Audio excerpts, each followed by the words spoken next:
নমস্কার বন্ধুরা, গত ভিডিওগুলোতে তোমরা শাসনতন্ত্রের ওপর বিভিন্ন রকমের আলোচনা তোমরা দেখতে পেয়েছো। সেখানে লিখিত অলিখিত শাসনতন্ত্রের গুণাগুণ, দোষ, ত্রুটি সমস্ত কিছু আলোচনা করা আছে। ভালো করে একটু ভিডিওগুলো দেখবে। এখন আমি নেক্সট পয়েন্টে আসছি, সুপরিবর্তনীয় ও দুষ্পরিবর্তনীয় শাসনতন্ত্র। এটাকে ইংরেজিতে বলা হয় ফ্লেক্সিবল অ্যান্ড রিজিড কনস্টিটিউশন। এবার দেখো, সুপরিবর্তনীয় আর দুষ্পরিবর্তনীয় মানেটা কি? সুপরিবর্তনীয়, সু মানে অতি সাধারণ এবং পরিবর্তনীয় মানে যে যা পরিবর্তন করা যায়। আর দুষ মানে হচ্ছে যেটা কঠিন, পরিবর্তন করতে যেটা কঠিন।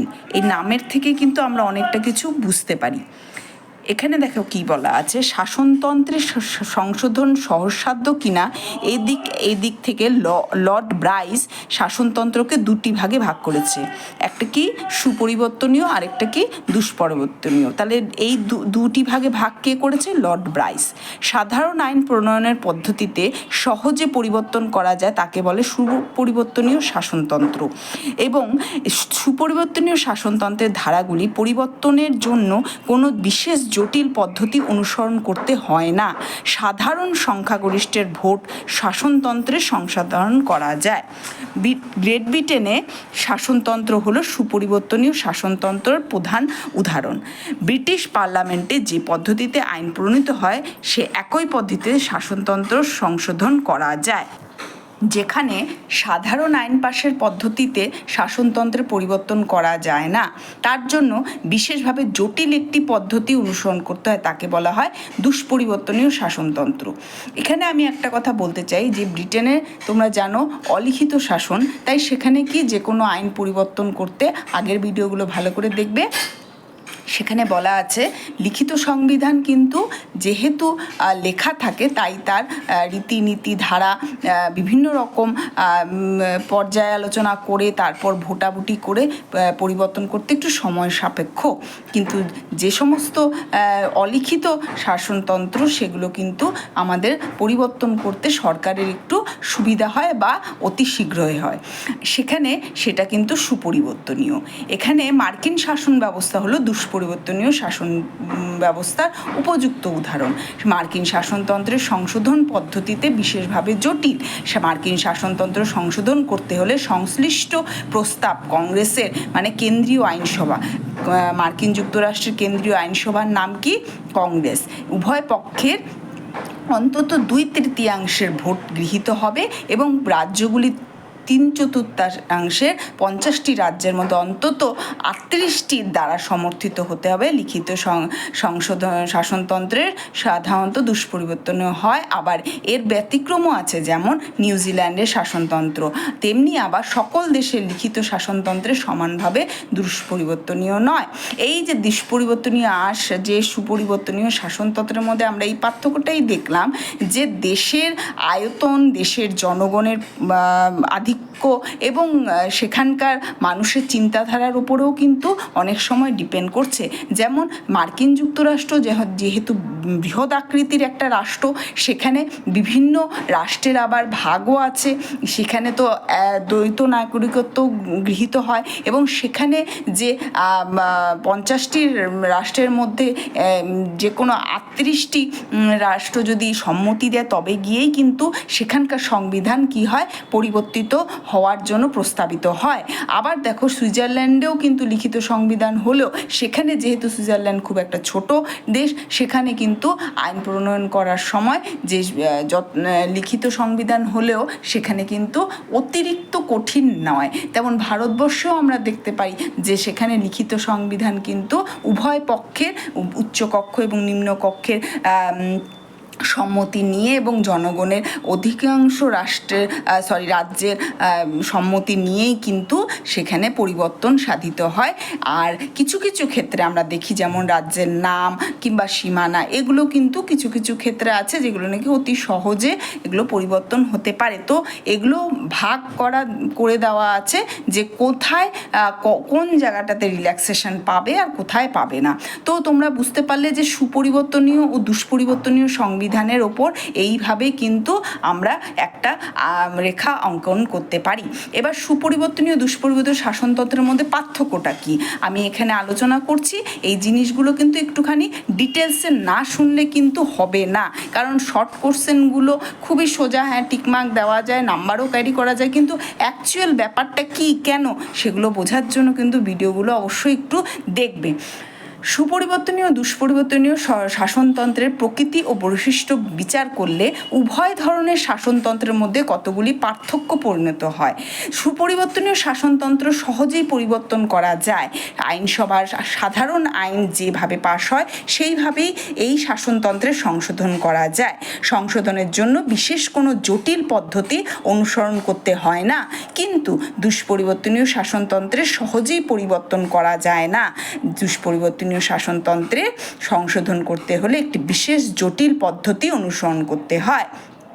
সুপরিবর্তনীয় শাসনতন্ত্র লিখিত হতে পারে, আবার অলিখিত হতে পারে, কিন্তু দুষ্পরিবর্তনীয় শাসনতন্ত্র কিন্তু অবশ্যই লিখিত হয়।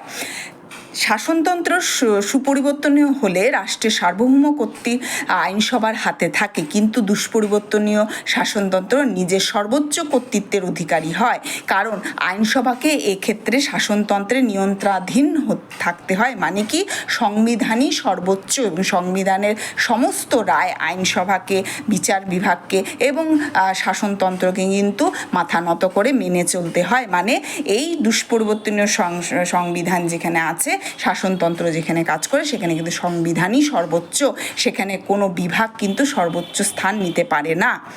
নেক্সট কি আছে, যে সুপরিবর্তনীয় শাসনতন্ত্রের সবসময় সর্বময় কর্তৃত্ব হয় আইনসভা। এখানে বিচার বিভাগের কিন্তু প্রাধান্যটা কম থাকে, কিংবা বেশি কাজকর্মে যথার্থ বিচার করতে পারে না। কিন্তু শাসনতন্ত্র যদি দুষ্পরিবর্তনীয় হয় সেক্ষেত্রে কিন্তু বিচার বিভাগের প্রাধান্য প্রতিষ্ঠিত হয়, কারণ আইন আদালত আইনসভা শাসনতন্ত্র বিরোধী কার্যকলাপকে বাতিল করে দিতে পারে। মানে দুষ্পরিবর্তনীয় সংবিধান যেই রাষ্ট্রে আছে সেখানে যদি কেউ সংবিধান বহির্ভূত কোনো কাজ করে তখন কিন্তু বিচার কার্য কিন্তু সেই কাজ ধরবে, এবং বিচার ব্যবস্থা যা ডিসিশন নেবে, লাস্ট ডিসিশন সংবিধান অনুযায়ী, হ্যাঁ বারবার বলছি, সংবিধানকে মেনে, শাসনতন্ত্রকে মেনেই কিন্তু বিচার বিভাগ তার কর্ম করবে। বিচার বিভাগও কিন্তু ঊর্ধ্বে নয়। এদিকে কিন্তু শাসনতন্ত্রের মধ্যে কি লেখা আছে, তার ভাষাগত পার্থক্য, তার কর্মগত কি সেটার মিনিং, সেটা কিন্তু বের করে তবে গিয়ে বিচার বিভাগ কিন্তু সেই আইন পর্যন্ত বাতিল করার অধিকার পেয়ে থাকে। তারপর কি আছে, যে সংবিধান সুপরিবর্তনীয় শাসনতন্ত্রের আইন ও সাধারণ আইনের উৎস এক, কিন্তু দুষ্পরিবর্তনীয় শাসনতন্ত্রের আইন ও শাসনতান্ত্রিক আইনের উৎস কিন্তু এক নয়। নেক্সট কি, দুষ্পরিবর্তনীয় শাসনতন্ত্রের শাসনতান্ত্রিক আইন ও সাধারণ আইনের মধ্যে পার্থক্য করা হয়, কিন্তু শাসনতান্ত্রিক আইন অধিক মর্যাদা গুরুত্ব দেওয়া হয়। অপরপক্ষে সুপরিবর্তনীয় শাসনতন্ত্রে সাধারণ আইন ও শাসনতান্ত্রিক আইনের মধ্যে কোনো পার্থক্য, মানে কি, সংবিধান প্রণীত যে আইন, সংবিধানে লিখিত যে আইন, সেটা কিন্তু দুষ্পরিবর্তনীয় সংবিধান সংশোধনে কিন্তু শাসনতন্ত্রে কিন্তু আমরা বেশি মেনে থাকি। সেখানে কিন্তু রীতিনীতি যদি এখানে যদিও সাধারণ আইন যেগুলো, হ্যাঁ সাধারণ আইন যেগুলো, সেগুলো যদি মাঝে খর্বও হয় সেখানে কিন্তু সেটা সেখানে ওই সুপরিবর্তনীয়তে প্রাধান্য উভয়ের সমান, কিন্তু দুষ্পরিবর্তনীয় কিন্তু সাধারণ আইনের অতটা প্রাধান্য পাওয়া যায় না। ইমার্জেন্সির সময় কিংবা কোনো জরুরিকালীন পরিস্থিতিতে কিন্তু অবশ্যই সেটা সংবিধানের লেখা যে সমস্ত আইনকানুন সেটাই কিন্তু প্রাধান্য পায়। সুপরিবর্তনীয় শাসনতন্ত্র অনির্দিষ্ট গতিশীল এবং দুষ্পরিবর্তনীয় শাসনতন্ত্র হচ্ছে নির্দিষ্ট এবং স্থিতিশীল হয়। হ্যাঁ, মানে দুষ্পরিবর্তন যেহেতু সহজে পরিবর্তন করা যায় না, তাই সরকারও চেষ্টা করে যে সংবিধানের অনুযায়ী, সংবিধানকে মেনে সেই কাজকর্ম যেন পরিচালনা করা হয়। তারপর কি আছে, সুপরিবর্তনীয় দুষ্পরিবর্তনীয় শাসনতন্ত্রের মধ্যে পার্থক্য যথার্থ, তবে কেবলমাত্র মাপকাঠিতে বা শাসনতন্ত্রকে শুধুমাত্র তত্ত্বগত বিচার না হলে বাস্তবের প্রথা, রীতিনীতি, বিচারের রায় প্রভৃতি দুষ্পরিবর্তন শাসনের উল্লেখযোগ্য পরিবর্তন স্বাধীনতা করতে পারে।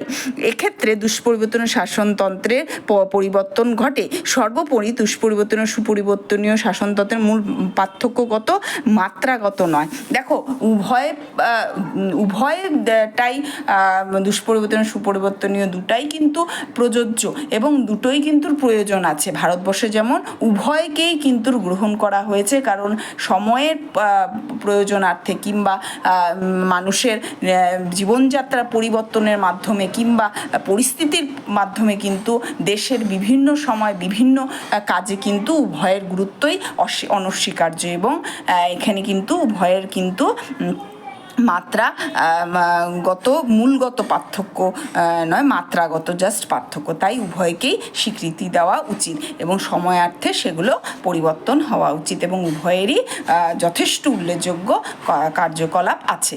তাই আজকের মতন এতটুকুনি থাকলো। নেক্সট দিন আমি সুপরিবর্তনীয় আর দুষ্পরিবর্তনীয় শাসনতন্ত্রে আরও কিছু আলোচনা নিয়ে আসবো। তোমরা আমার সাথে থেকো। ধন্যবাদ।